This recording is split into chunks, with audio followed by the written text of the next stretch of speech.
So the whole time, I suppose it's worth noting for anyone here that watches wrestling, the whole time ever present from the day we started up until your last day in Irish Whip, Seamus was a part of our class. Oh yeah, which is who is obviously quite well known to anybody who's a fan of wrestling. He's been WWE champion.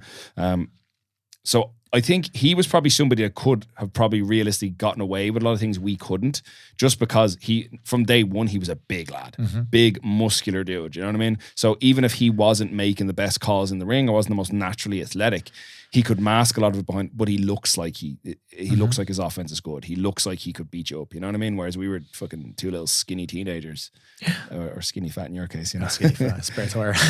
No, straight up, like that's actually a very good point. In the course of this time, like in pro wrestling, there's a good emphasis on like looking athletic. Now, not everyone does. I think, if I'm not mistaken, I've been out of the game for fucking nearly 10 years.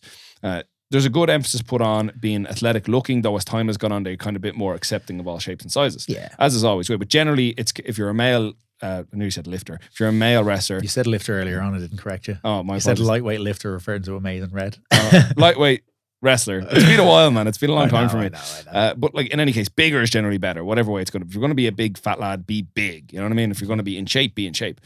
But like I think it's only in hindsight we can really understand like how much pressure these grown men were putting on us to look a certain way when we were like 16. Oh yeah. Yeah. It was borderline abusive, like, you know. Yeah.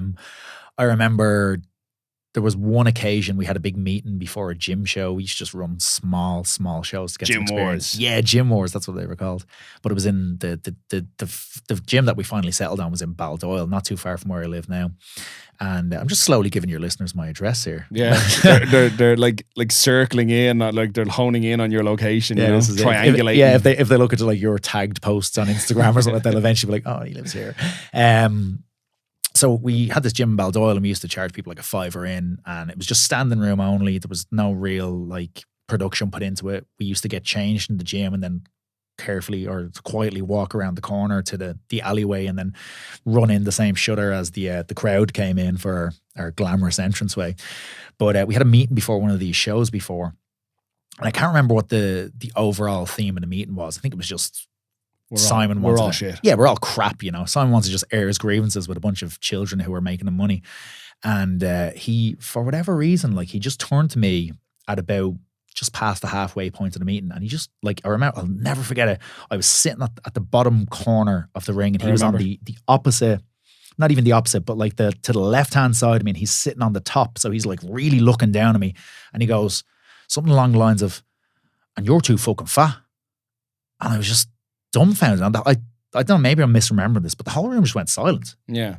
And if I'm not mistaken, you made some kind of like joke and remark back to him and he was like, you're getting fucking cheeky. Yeah. No, that was a bit later on in the meeting when right. I remember he said something along the lines of, stop being cheeky to the imports. And I said, what? And he said, yeah, you're being cheeky to the imports. And now the imports at the time were Drew, who again has went on to be very, very successful. Mm-hmm.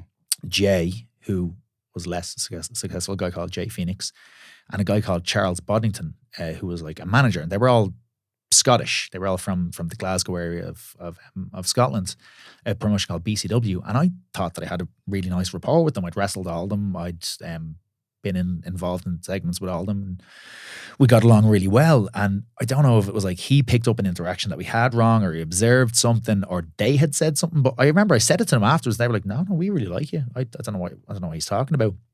But he just basically said, stop being cheeky to the imports. And I just went, yeah, like always. Mm-hmm. Or he said, like, don't be cheeky to the imports. And I was like, yeah, like always. And he goes, shut the fuck up. I was like, yeah, okay.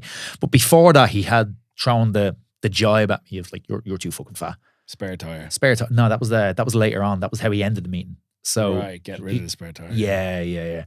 So I was just dumbfounded that this man who was legitimately double my age, like he was in his mid-30s at the time, and I was barely gone 16, had turned around and like essentially body shamed me in a not capacity, but yeah, in a hobby where like you are putting yourself out there. And like I wasn't wearing Speedos at the time, but like a lot of people are going out wearing Speedos. I was wearing like an amateur wrestling style singlet, which is quite form hugging or whatever. And I did have a spare tire because I was a really, really fat kid growing up, and I'd kind of got involved in GA and soccer before wrestling, so I'd kind of gotten skinny, but I still had a bit of a love handle situation going on. I had one of those sad bellies that looks like a fucking puffer fish, like, you know what I mean?